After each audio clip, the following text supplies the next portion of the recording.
Good afternoon. All right, David. Hey, Mike. David Moore, Dallas Morning News.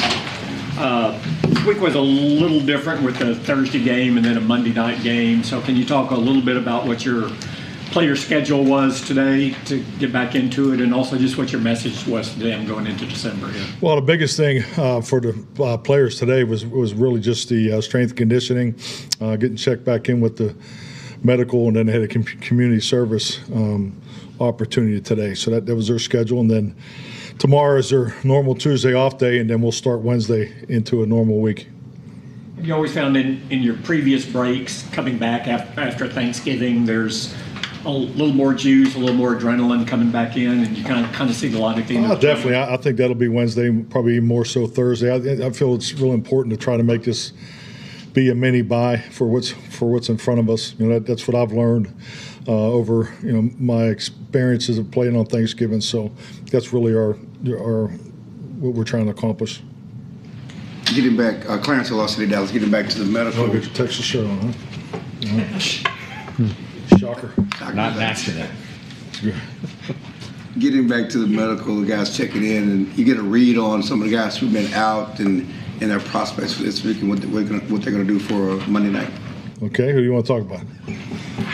D-Law, Diggs, Martin. Yeah, I think the biggest thing is Wednesday will be kind of an abbreviated practice, something you have to be really conscientious of when they are on a break, just to come back into probably about a 65% practice. So those guys, we'll probably do a little bit of that.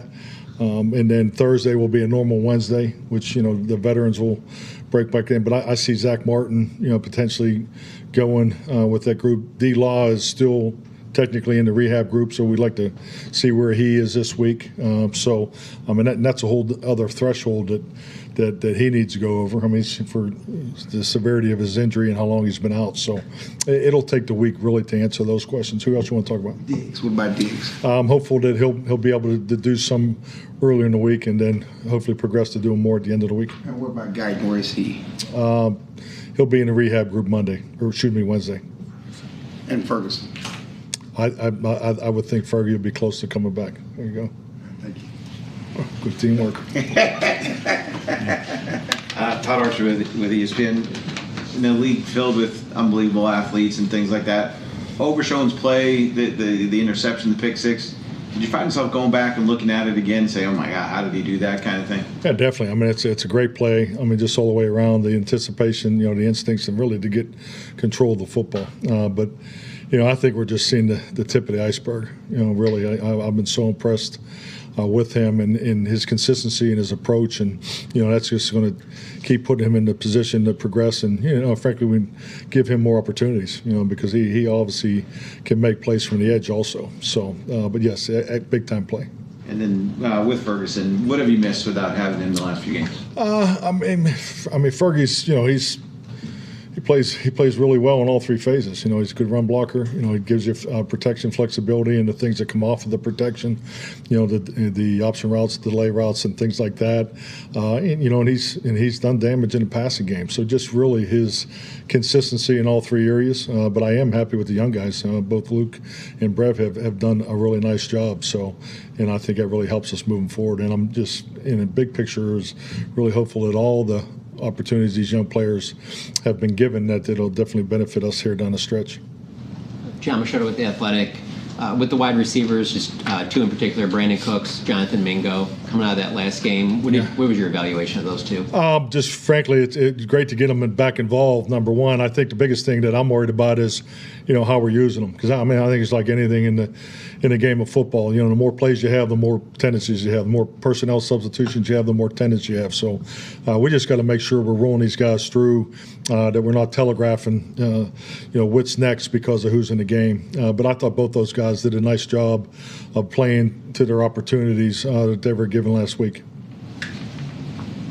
Calvin Watkins, Dallas Morning News. Yeah, talked about the turnover ratio. It's not to your liking, but it seems as if during this win streak, you are getting the turnovers. Your thoughts about what the defense is doing? Yeah, I love it. Yeah, I love it. I mean, we're +4 the last 2 weeks, and obviously had turnovers also or takeaways also in the Houston game. So, yeah, we got to keep that 0 on the board as far as taking care of the football, as far as the giveaways. That's very, very important. Something we've been emphasizing more than ever, and definitely we'll need it this week against Cincinnati. But yeah, we need to continue to build off of what we've done. It's just like anything else. It's, you know, the more takeaways you get is really clearly is based off putting yourself in position. So we're putting ourselves in better position, you know, proper angles, gang tackling, second guy in, all the key coaching points to the takeaway opportunities. So I think our guys have done a really nice job recognizing that and in really getting it to game time, which is where it really matters.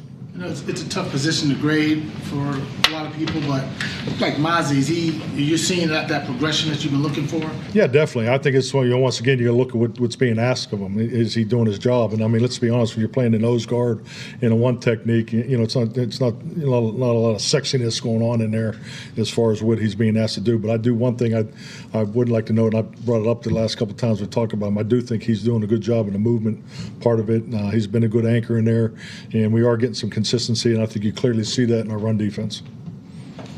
Scholar. Snyder Nixon with the AP. You mentioned tip of the iceberg with Overshown.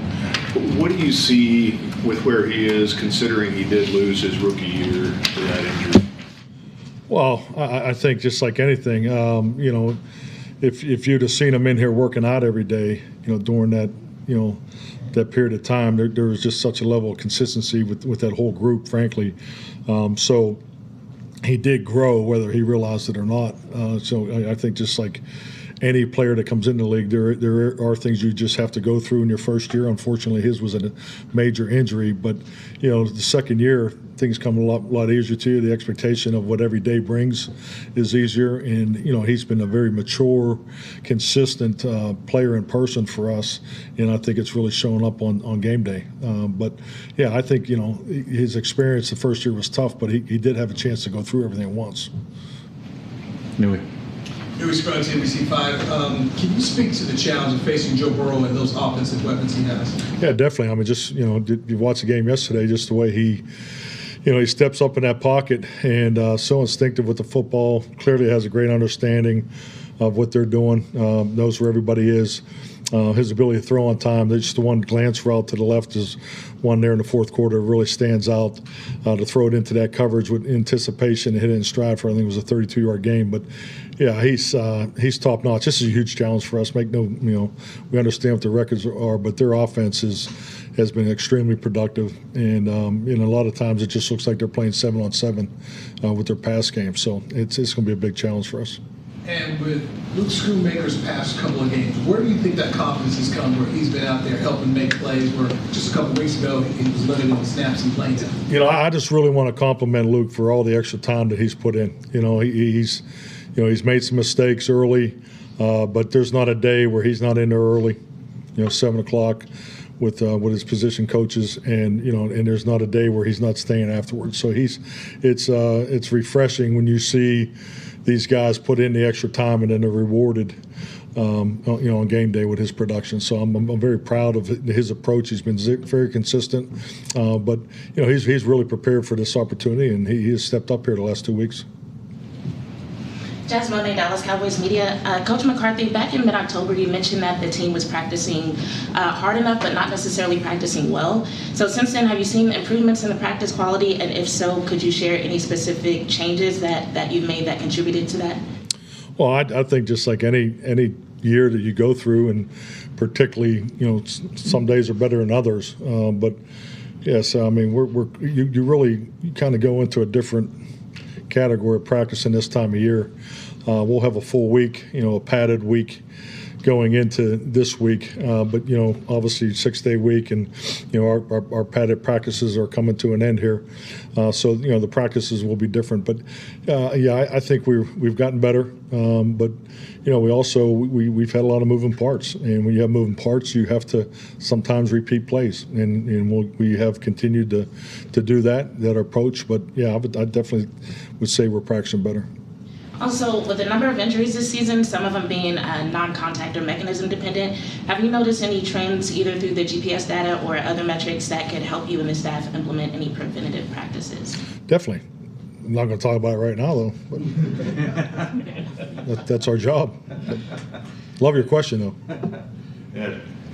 Ed Werder, WFAA. You were talking a minute ago about how impressed you are with Cincinnati's offense. Defensively, though, they've had a lot of issues on that side of the ball, scored a lot of points and not won games. In what ways do you see them as being vulnerable, even though you're playing a backup quarterback? Well, when your offense is rolling, I mean, that puts a different level of stress on the defense too. They, the thing that we're seeing is, I mean, they throw a lot at you. So this is a very good football team. I mean, I would never think their record would illustrates what you see on video. I mean, especially now we've had extra time. I know personally, just being in here on the weekend and just continue to watch the games and watch the Pittsburgh game live. This is a very good football team, and obviously they're going to have a full week to prepare for us. And we just look for this to be a Monday night battle, and that's the way we got to take it. Because I mean, the records, you really have to throw it out because there is a lot of production on both sides of the ball. And CD, you expect him to regain a certain level of health this week? Yeah, I'm hopeful. Yeah, no, I'm hopeful. We'll see where he is Wednesday, but. Yeah, he had the shoulder injury in the game, and so we'll see where he is, come Wednesday. Kyle Jones, DallasCowboys.com. You were talking earlier about Luke Schoonmaker earning some of those extra snaps because of his work ethic and his continued success. How is that translated with guys like Carl Lawson on the opposite side of the line of scrimmage, stepping up in a big role with all these injuries around? Yeah, I think Carl, you look at his path here coming in late, getting some opportunities a little later. But he's been consistent, and he has a style play, and I think just like anything, whether you're on offense, defense, or special teams, when you have new players that come as late as in Carl's situation, it takes both sides to learn a little bit of each other. Certain things that you may ask him to do or may not ask him to do, and I think now he's kind of finding his groove within our defense. What was your evaluation of Mozzie Smith against the Giants? My evaluation? Yeah. I thought he played a solid game. Just going back through the video, I think he's doing exactly what we're asking him to do. But I think his job is, he's an anchor in there, and I think the run defense has improved. Josh.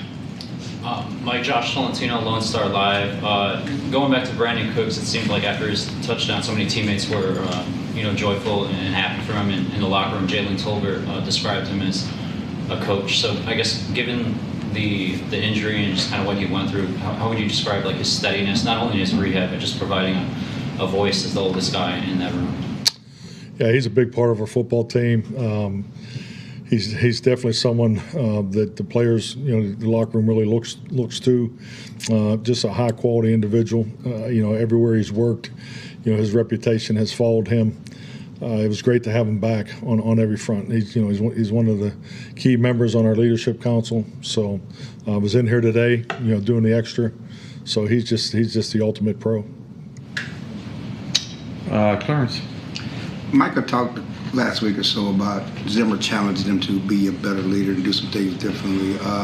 Certainly his presence, what he does on the field has been noted, but can you talk about what you see from Micah coming back? Did he learn some things while he was out? How has he been a better leader? I would say, just the biggest thing is getting back into regularity. I think you got to remember, Micah, and it's going to be the same with D-Law and all these. Brandon's another example. I mean, these guys go through these injuries. It just when they come back and go return to play, they don't just jump right back in and pick up where they left off. I mean, it's just not practical. So I think you're seeing that both on the field and off the field with Micah, which has been very consistent with the other guys too. So just getting out there and, the connection in practice. I mean, there's a reason why you practice and the reason why you practice a certain way. So I just think the biggest thing is you getting back into more of a consistency and more of a flow that you kind of lose when you're injured. So I think that's the biggest thing, having him back in there and being a constant, and that's important for all of our guys. His attitude of not giving up and, we're going to make something out of it. Is that infectious, that, him coming in with that energy? And Yeah, no, I mean, definitely. I mean, you always appreciate that and appreciate his words. I think it's a good illustration of what the belief is, you know, not only by him, but also in the locker room. Good. Thank you, Mike. Thank you.